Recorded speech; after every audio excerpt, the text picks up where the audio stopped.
Custo de vida, emprego e desemprego, cesta básica, tarifas públicas, salário mínimo. Agora, na Brasil Atual, a análise do DIEESE. E nós vamos conversar agora com o diretor técnico do DIEESE, Fausto Augusto Júnior. Bom dia, Fausto. Bom dia, Glauco. Bom dia a todos. Fausto, o contribuinte que não enviou a declaração do imposto de renda de 2022 tem até amanhã para fazer o registro. E a gente sabe que quando fala de imposto de renda, estamos falando de um tributo que é importante, não só em termos de arrecadação, mas levando-se em conta também seu potencial de corrigir injustiças e desigualdades. Mas, infelizmente, pelo modelo atual, não é bem isso que acontece no Brasil, Fausto? Não é isso não, Glauco, e é isso mesmo. Quando a gente está nesse momento aí de entrega do imposto de renda, de fechamento da declaração, e lembrando a todos ali, né, amanhã é o último dia do prazo, não se esqueça, porque tem multa se você se esquecer. Bem, a gente vai percebendo, de fato, o que tem significado o imposto de renda na vida das pessoas. O governo Bolsonaro não reajusta a tabela do imposto de renda desde o começo do seu mandato. Para você ter uma ideia, Glauco, nós estamos falando ali em torno de quase 25% de defasagem, ou seja, hoje a gente tem aí um limite ali na casa de 1.903, se isso fosse corrigido, a gente estaria com um limite de 2.284.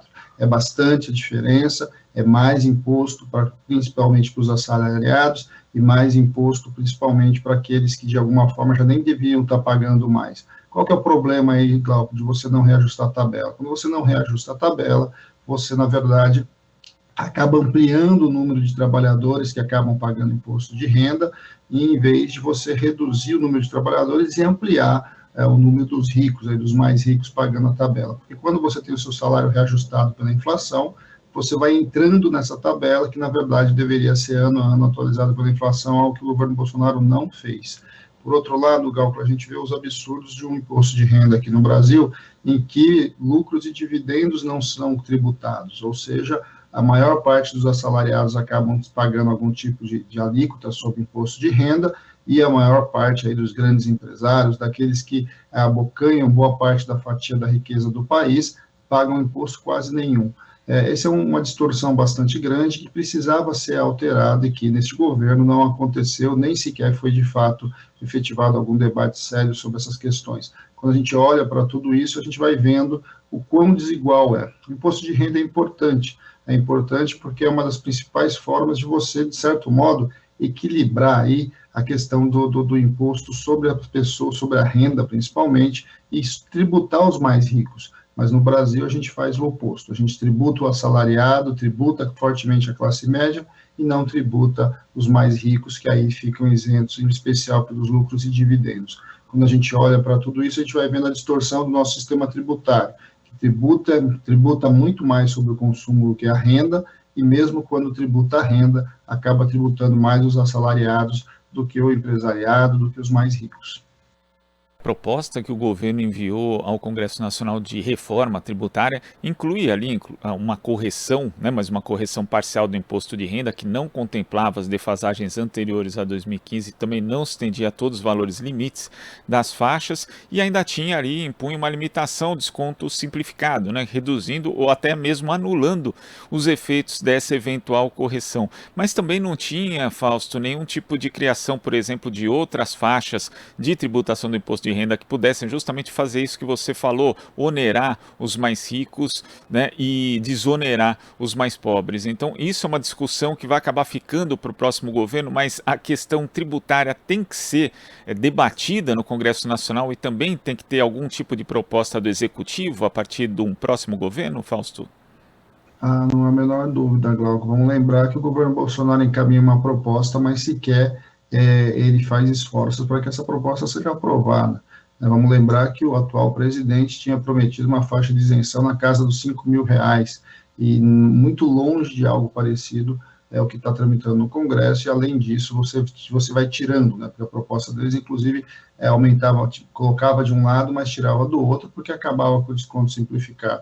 Quando a gente olha para esses vários exercícios que o atual governo vai fazer, nada mais é do que ali uma espécie aí de um arremedo ali para você colocar aí uma questão em discussão para dizer que fez, mas na prática não fez, porque nada disso de fato andou e os brasileiros vão continuar pagando imposto de renda cada vez mais alto e continuam sem a tabela ser corrigida. O mínimo que se espera, o que se espera para este e para outros governos, é que a tabela seja corrigida a partir da inflação. Por exemplo, nós estamos passando aí momentos muito sérios com relação à inflação. Esses 12 meses aí estão chegando alguma coisa em torno de 12% ou acima de 12%, e isso é bastante alto, né? E isso vai causar bastante diferença, vai ampliando cada vez mais quem paga o imposto de renda, em especial os assalariados, e aí, de alguma forma, a gente vai vendo um aumento de imposto sobre a renda, não dos de cima, mas dos de baixo. Por isso que o debate sobre uma nova tabela, uma tabela que onere mais os mais ricos, que tribute renda e patrimônio, que de alguma forma possa caminhar nesse sentido. É fundamental que a gente mexa na questão de lucros e dividendos. Lucros e dividendos é uma forma de você isentar, em especial os mais ricos, de um lado, de outro você incentiva a pejotização também. Então, quando a gente vai olhando, várias questões precisam ser feitas, várias questões precisam ser enfrentadas quando a gente fala de imposto de renda.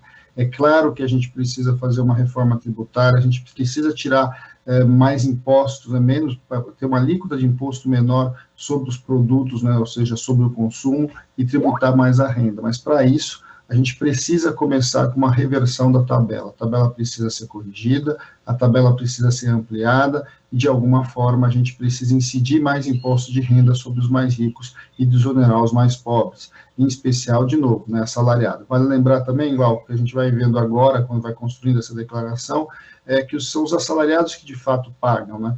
Porque dos assalariados não tem jeito, o imposto de renda vem direto na fonte, você é obrigado a pagar lá o imposto que vem ali, mês a mês, no seu lerite, e, em compensação, a gente vai vendo um conjunto aí dos mais ricos que sequer passam por algo parecido. Não só porque a questão da tabela, mas porque eles normalmente acabam pagando agora só no ajuste anual de contas. Então, quando a gente vai olhando tudo isso, a gente vai vendo o quão desigual e o quão é limitada a ação do imposto de renda no que diz respeito a gente fazer uma melhor distribuição de renda e buscar ali uma equidade ali do ponto de vista tributário.